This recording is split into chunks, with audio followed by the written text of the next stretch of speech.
Hey guys, welcome back. In today's video, I'll show you how to use the Waze app to view police reports while driving.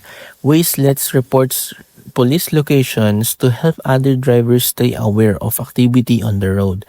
Here's how to use the feature. First, open the Waze app on your phone and make sure your GPS and mobile data are turned on. Then, enter your destination and start navigation as you normally would. As you drive, keep an eye on the map.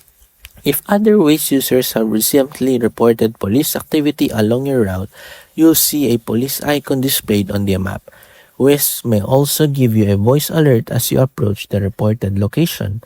If you see police activity yourself and it's safe and legal to do so, tap the report button on the screen, then select police, choose the appropriate option if prompted, and Waze will share the report with other users in the area.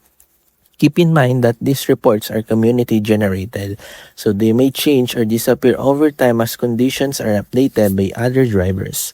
Most importantly, always obey traffic laws, follow posted speed limits, and use ways to stay informed rather than to avoid enforcement.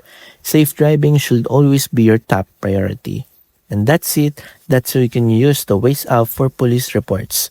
If this video helped you, don't forget to like, subscribe, and I'll see you in the next one.